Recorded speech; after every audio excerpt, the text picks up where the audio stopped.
Hello, नमस्कार, सत श्री अकाल, आदाब। मेरा नाम है राजेंद्र सिंह ठाकुर और आप सुन रहे हैं रेडियो भारती पॉडकास्ट का विशेष प्रोग्राम कहानियां जो कुछ कहती हैं।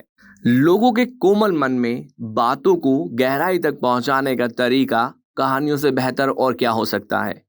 खासकर पंचतंत्र की कहानियां जिसमें बेहतर सीख, संस्कार व जीवन में अच्छी चीजों की ओर बढ़ने की प्रेरणा मौजूद होती है। 5 भागों में बटी पंचतंत्र की कहानियां ही हैं जो दोस्ती की अहमियत, व्यावहारिकता व नेतृत्व जैसी अहम बातों को सरल और आसान शब्दों में लोगों तक पहुंचाकर उन पर गहरी छाप छोड़ जाती हैं। शायद यही वजह है कि अक्सर बचपन में सुनी कहानियां और उनकी सीख जीवन के अहम पड़ाव में मार्गदर्शक के रूप में भी काम कर जाती हैं।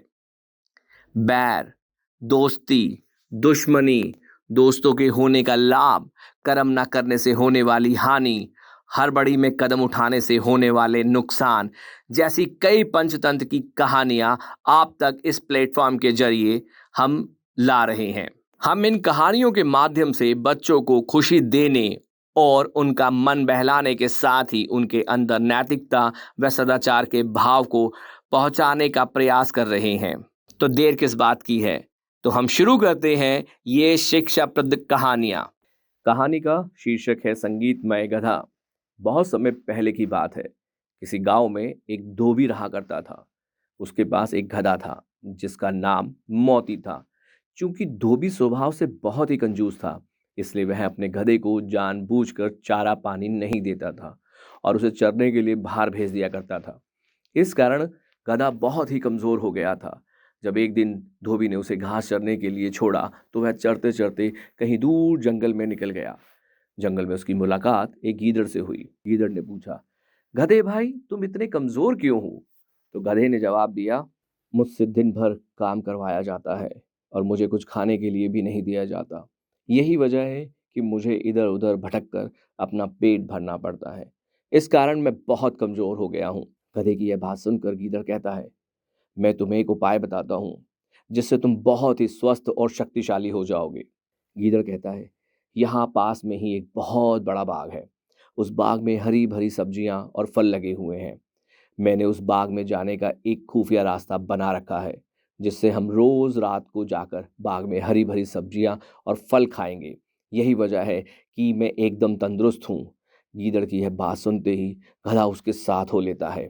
फिर गीदड़ और गधा दोनों मिलकर साथ बाग की ओर चल देते हैं। बाग में पहुंचकर गधे की आंखें चमक उठती हैं। इतने सारे फल और सब्जियां देखकर गधा अपने आप को रोक नहीं पाता और बिना देर किए वह अपनी भूख मिटाने के लिए रसीले फल और सब्जियों का आनंद लेने लगता है। गीदड़ और गधा जी भर के खाने के बाद उसी बाग में सो जाते हैं। अगले दिन सूरज निकलने से पहले गीदड़ उठ जाता है और फौरन बाग से निकलने को कहता है। गधा बिना सवाल किए गीदड़ की बात मान लेता है और दोनों वहां से रवाना हो जाते हैं। फिर वो दोनों रोज मिलते हैं और इसी तरह बाग में जाकर हरी भरी सब्जियों और फल का आनंद लेते हैं। धीरे धीरे समय बीतता गया और गधा तंदुरुस्त हो गया। रोज भरपेट खाना खाकर अब गधे के बाल चमकने लगे थे और उसकी चाल में भी सुधार हो गया था। एक दिन गधा खूब खाकर मस्त हो गया और जमीन पर लोट पोट करने लगा। तभी गीदड़ ने पूछा, गधे भाई, तुम्हारी तबीयत तो ठीक है ना?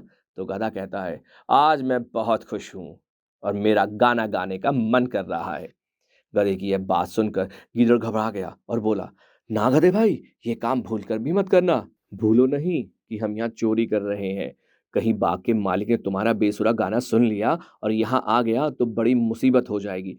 भाई, इस गाने वाने के चक्कर में मत पड़ो। गीदड़ की यह बात सुनकर गधा बोला, तुम क्या जानो गाने के बारे में? हम गधे तो खानदानी गायक हैं। हमारा ढैचू राग तो लोग बड़े शौक से सुनते हैं।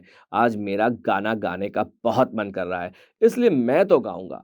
गीदड़ समझ जाता है कि गधे को गाने से रोक पाना बहुत मुश्किल है। गीदड़ को अपनी गलती का आभास हो जाता है। गीदड़ बोला, गधे भाई, तुम सही कह रहे हो। गाने वाने के बारे में हम क्या जाने। अब तुम बता रहे हो तो मुमकिन है कि तुम्हारा सुरीला गाना सुनकर बाग का मालिक फूल माला लेकर आएगा और तुम्हें पहनाएगा। गीदड़ की बात सुनकर गधा खुशी से गदगद हो जाता है। गधा कहता है, ठीक है, फिर मैं अपना गाना शुरू करता हूँ। तभी गीदड़ कहता है, मैं तुम्हें फूल माला पहना सकूं, इसलिए तुम अपना गाना मेरे जाने के 15 मिनट बाद शुरू करना। इससे मैं तुम्हारा गाना खत्म होने से पहले यहाँ वापस आ जाऊंगा।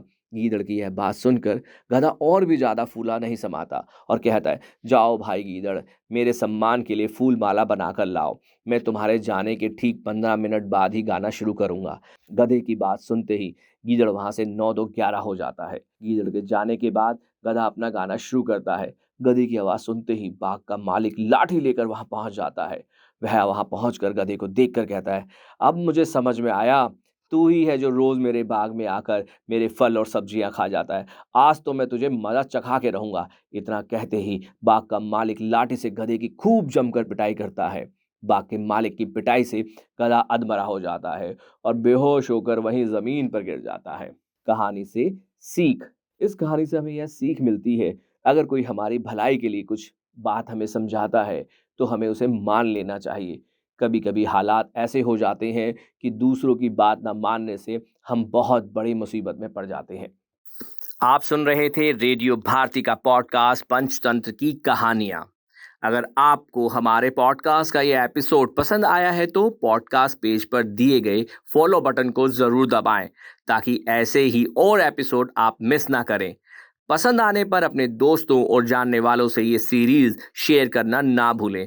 अपने सुझाव यानी सजेशन के लिए आप हमें सर्च कीजिए सोशल मीडिया पर रेडियो भारती के नाम से। तब तक के लिए धन्यवाद।